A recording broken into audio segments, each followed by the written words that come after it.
Cukup flat shoesku aja yang diambil, jangan aku.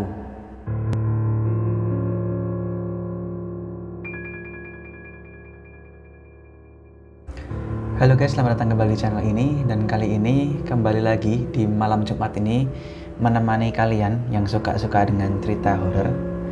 Kali ini ada cerita horor dari temen, saya tidak bisa menyebutkan namanya. Mungkin kalau nanti saya boleh menyebutkan namanya, akan saya cantumkan sumbernya di link deskripsi video ini. Tapi kalau nggak boleh, tidak akan ada nama di video ini. Dan ya, kembali lagi saya akan bacakan dan langsung aja kita mulai ceritanya. Ceritanya gini, setahun yang lalu aku sama pacarku pergi ke pantai Parangtritis. Sampai pantai pukul 4 sore. Kita ngobrol-ngobrol sesekali sambil main air di pinggir pantai. Singkat cerita, langit mulai gelap. Kayaknya sih udah masuk maghrib. Pengunjung mulai sepi, hanya ada beberapa penduduk asli, itu pun kayaknya cuma 2-3 orang aja. Entah apa yang ada di pikiranku, aku ngerasa beberapa kali dihantam angin gede. Dan rasanya aku nggak mau pulang. Rasanya ada sesuatu yang mengajakku main air di pinggir pantai. Kemudian aku lepas flat shoesku dan ku taruh di sebelah tas airbagku. Posisinya jauh dari pinggir pantai.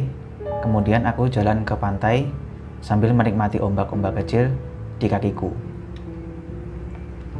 Karena posisi udah gelap dan cuma ada cahaya dari bulan dan bintang aja, lalu pacarku ngajakin pulang. Oke, baik, kita memutuskan untuk pulang. Tapi di saat aku mau ambil flat shoesku, ternyata udah nggak ada di tempatnya. Tapi tas airbagku yang aku taruh di samping masih ada. Nggak tahu kenapa di dalam hati langsung gini, cukup flat shoesku aja yang diambil, jangan aku. Aku ngucapin itu dalam hati berkali-kali. Pacarku kebingungan nyari. Kalau diambil orang, kenapa tasnya nggak diambil sekalian? Kalau kena ombak, kenapa tas airbagku nggak basah? Dia nyari flat shoesku sampai nyusurin pantai pakai flash yang ada di HP. Lamanya sekitar 15 menit dia masih nyari sepatu itu. Perasaanku udah nggak enak. Terus aku bilang ke dia, udah yuk pulang aja, nggak apa-apa kok sepatunya hilang. Dia kekeh nyari sepatu itu karena dia tahu sepatu itu adalah sepatu kesayanganku. Ya udah, akhirnya aku bilang, yuk kita cari bareng aja. Sambil nyusuri pantai, tiba-tiba aku ngelihat ada bunga sedap malam. Kira-kira ada beberapa tangkai dan masih dalam keadaan segar. Aku diem aja, aku nggak bilang ke pacarku karena aku tahu pacarku cukup penakut. Aku lanjut nyusurin pantai, masih untuk mencari sepatu, dan tiba-tiba ada ombak dan benar-benar tepat di bawah samping kakiku, bunga sedap malam itu ada.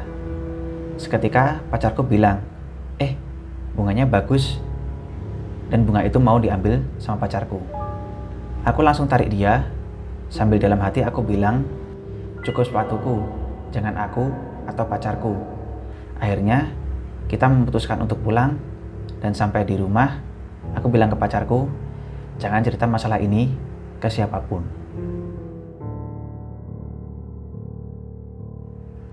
Dan cerita ini masih berlanjut. Suatu hari setelah kejadian ini, pacarku tiba-tiba nanya begini, yang arti mimpi kalau didatengin Nyi Roro Kidul itu apa ya? Jujur aku kaget banget. Ternyata suatu hari setelah kejadian itu, pacarku mimpi ada yang datang ke rumahnya. Dia dipanggil untuk keluar dari rumah dan sudah ditunggu. Pacarku bertemu dengan 2 wanita muda cantik. Pacarku sendiri nggak tahu sebenarnya beliau itu siapa. Oh, jadi sebenarnya bukan entah Nyi Roro Kidul atau bukan, tapi sebenarnya pacarnya itu tidak tahu siapa 2 wanita cantik itu. Beliau sangat cantik dan berpakaian seperti ratu dengan perhiasan, dan kata pacarku, beliau bilang dengan mengucapkan bahasa Jawa ya, yang intinya nggak apa-apa le. Gitu. Kalau di bahasa Jawa mungkin ora popo le gitu ya. Dan kemudian pacarku hanya jawab, "Nggih," dan dia sudah terbangun. Dan itu adalah sebuah cerita dari teman saya yang ya merinding juga sih kalau kejadiannya di saya. Udah selesai dari pantai, ternyata tiba-tiba ketika tidur didatengin dua orang, walaupun itu cantik tapi bakal deg-degan juga setelah bangun tidur. Karena ya itu tadi, ketika tidur kita nggak tahu apakah itu keadaan itu nyata atau enggak sebelum kita bangun. Kita nggak akan nyadar kalau itu hanya sebuah mimpi kalau kita masih dalam keadaan tidur. Yang ingin saya tanyakan adalah siapa sebenarnya dua wanita itu, dan apakah ada hubungannya dengan bunga sedap malam yang ditemukan di pantai. Dan ya mungkin sekian dulu, jangan lupa untuk kirim cerita di Instagram saya, dan sampai jumpa di video selanjutnya. Terima kasih.